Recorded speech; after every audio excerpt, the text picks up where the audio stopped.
Hey, welcome back to Rob's Garage Woodworking. Today I'm just going to take you on a quick tour of the basement and show you what's new and what we're working on right now. Here's the stairwell coming down to the basement, and we have a double receptacle here, one light for the stairs, one for the living room, and then over here we've got the new washer and dryer that have been installed somewhat temporarily. I'm not sure what I'm going to do with the rest of these to clean them up, but this is the new ventless one. That's right, it doesn't have a dryer vent. It's got the air intake here, and then the exhaust comes over here, and it comes out the back here. And so under the stairs we got the washer and dryer. We moved the old water softener. I had a plumber come in and help me out a little bit and do some work here. We've got a nice 2-inch line all the way down and all the way across. I haven't run wire for my water softener yet, so right now it's just temporarily plugged into an extension cord. And in the crawl space, which you might find hard to see here, but here's the water line here, and they also ran a vent pipe all the way along and cleaned up the pipe down at the end there. So there was more, just the pipe was kind of a mess down there. So anyway, it's just new and clean and run properly. So we're going to do some more work on that after, and we'll clean up these wires and things as well. Okay, so in the back part of the living room, we've got some wires hanging down for pot lights, speaker wire for the surround sound, more pot lights. We've got 6 pot lights in this main room, and more speaker wire for the 7.1 install. And then I got these pile speakers, and these are in-ceiling speakers, and they're the 5 1/4 inch wall and ceiling speakers, and they're white. Alright, so they come in a box, they're all wrapped like that. So this is what they look like. So they'll look pretty nice in the ceiling. And in the back they have the spring lock speaker terminals, and then on the sides here, these tabs rotate out to attach to the drywall. You actually have to take the cover off, and there's a screw there, and you screw that in, and that tightens it down over the drywall, and that's how they hold in place. So as you can see, we also got our drywall delivered, and right now it's kind of a drywall table. Some of the wire that we removed today that we're not using, and this is the wire for the dryer, the 220 volt wire. And then what else have we done here? Roughed in the electrical. We have insulation. Behind this insulation is foam insulation, a 1-inch, well, 3/4 inch layer of foam. And then up on the other part of the half wall, that's already done. It's been re-insulated with Roxol and then a 6mm vapor barrier. And then up at the top, our house has an overhang, so this is the insulation that was stuffed in through the overhang, so I'm just going to leave that. And this is the bedroom. It's going to be kind of interesting because I've got some obstacles to work around. And over here, you can kind of see it's a mess right here, but there's the electrical wire for where the stove is going to be. The fireplace is going to be on the other side, and then that's an electrical box for this side, speaker box for the other side, and then all that wire. It's run of the 7.1 rear and middle speaker wire, and then we have speaker wire run along here and down to the main speaker outlet. box there, and that is 16 gauge I'm running for this system, and I run it up out of the way of everything because I don't want to get interference from the electrical cable. You can get hum. So then I have this pipe, and this pipe goes from one side all the way up to over here, and you can see I have more speaker wire, HDMI. I have a Cat 5 cable that runs through here. I've got a regular cable, coax cable that runs in, and all that is for the stereo, the surround sound setup.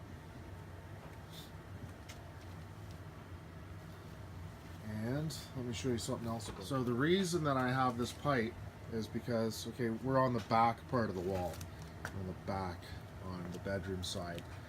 So the TV is going to be up here, and if you want to run a cable from your TV to your stereo, you won't be able to get it through your wall. But if you put it through this tube, it's gravity, right? Gravity will force it right down through the tube nicely, and you can change your HDMI cable if you need to, or run a new speaker wire or whatever, right, in between the two. So that's really convenient. And then here's the animal that I'm going to be using. This is a low voltage media plate with a receptacle, and it's on an angle so you can plug your stuff in, and it won't interfere with the back of your TV. The same with the cables, they come up through. So those cables here, basically this box will be close to that outlet there, that pipe, and you can run the cables all the way through. Alright, so pretty cool stuff. Now for the bedroom, what have we done in the bedroom? Well, the bottom half wall is in, the insulation and cover plate is on the chimney, backing boards for drywall. Once again, that's the insulation from the overhang, and then I started with sound insulation. So I got some sound insulation here. Then the bathroom needs a vent pipe. So the vent pipe I've just roughed in over there, and it runs all the way back over here to where the bathroom will be, but it's the old laundry room right there. What else? I think that's it. I had a split floor joist, so I doubled up. I put in just a 2x6 and screwed it on and used construction adhesive on it, and put that on the back, and then sandwiched it together and screwed it into place, so that'll be good and strong, and we'll fix the cracked floor joists.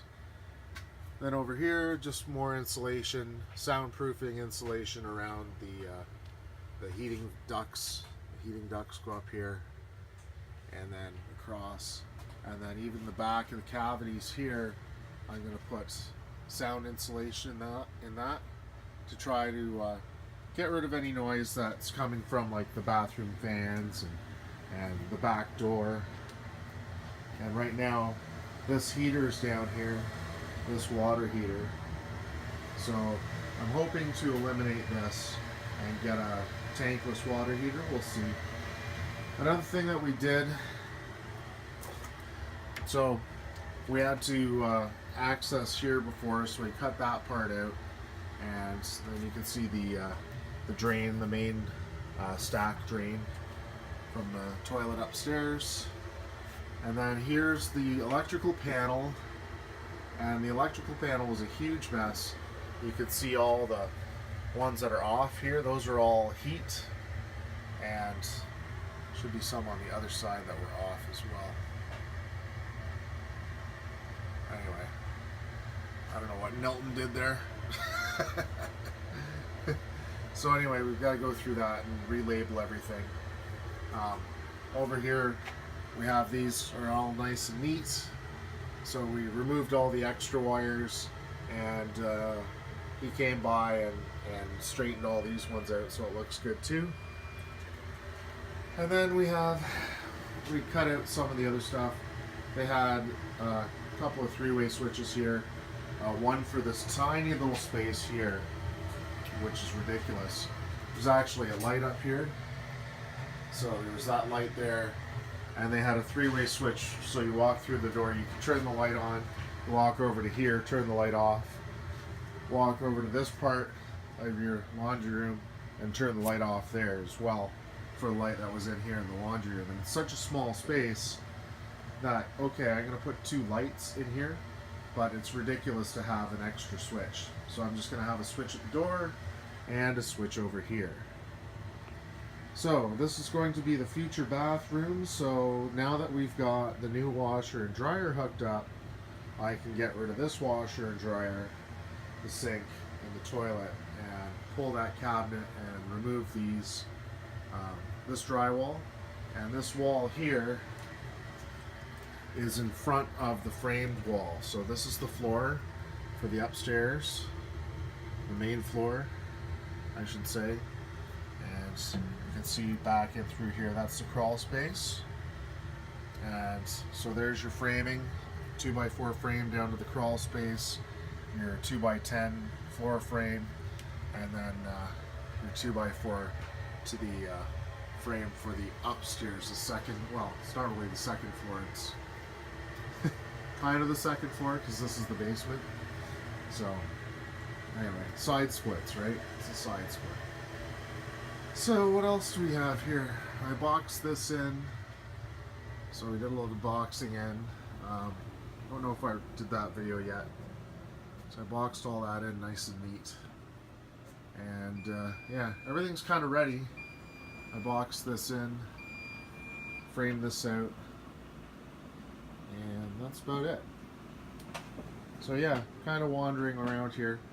This beam is new. This post, I should say, is new. We put in a bigger post, put in a bigger post over here, put in a bigger post over here, added a doorway here, so reframe that, added the doorway, and that's it. So right now I got the my garage lights going on in here with some extension cords running along, plugged in. But it gives me enough light to work down here now that all the electrical has been removed and roughed in. So it's all roughed in and we're ready for the drywall. So like I say, we got the drywall.